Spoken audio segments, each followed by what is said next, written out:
Thank you, Mr. Speaker. You know, last year's budget to celebrate that was brought to the floor at 5:30 in the morning, voted on around 10 a.m., and then was out of budget or out of balance 4 times after that. In fact, it is still out of balance. It was forced on our state by the majority. When this session started, this session that's intended to focus on the budget, Governor Malloy kicked it off with a 5-part plan, which included addressing the budget early in the session so we could have the important discussions like we're having now and come together to develop a budget that we would all agree to. Instead, 6 days after the close of the session, SB 501 was released, and just yesterday, SB 502, which will put it into action. And hailed as a no-tax increase budget, it is anything but that, with the cuts that are made to our municipalities. And as Representative Candelora brought out as well, after community budgets were put in place. Fairfield is one of the towns that I represent. We are the 5th largest contributor to our state's revenues. For every dollar that we send to the state, actually this was in 2014, so it'll be worse now, we get 4 cents back. Being a well-managed town, we are hurt the worst. Trumbull is another community that I represent. Every dollar that is sent to the state from Trumbull, we get 6 cents back. That was in 2014. So those numbers probably look rich compared to what this budget is doing. This budget cuts funding and services for those who are most in need, and it is such a contradiction because instead of addressing the budget this session, we've talked about how important it is to support women, to support children, to support those with addiction, with mental health problems, and yet we are hurting those that need us the most.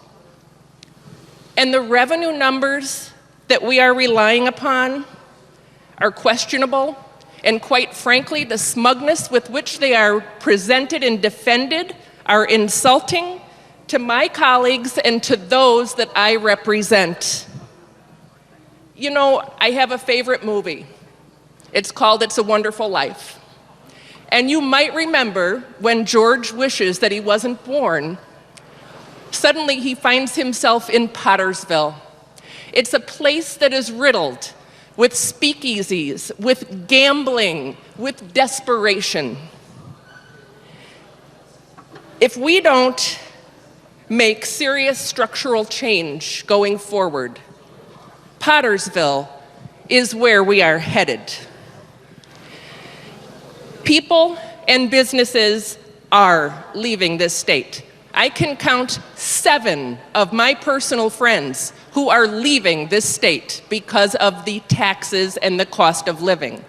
General Electric left our state because of taxes and business policies, not because of the great workforce in Boston. That's why they chose to go to Boston. That is not why they chose to leave Connecticut.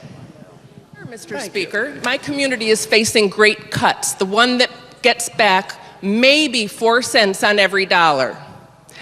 The revenue increases that we are depending on count on increases in gambling, in drinking, in cigarettes. Connecticut is better than that. The community that I represent that is being cut in their municipal aid is better than that.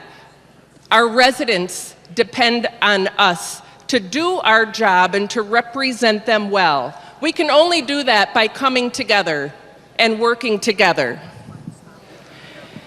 You know, without that, we end up in the situation we face ourselves now that yes, both budgets require difficult decisions.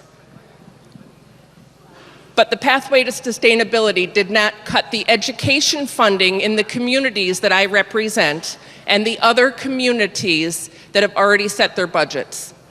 Without us working together and coming together, you know, I cannot support this budget. I hope that everyone will support this amendment that at least makes whole our communities and helps our children. Thank you.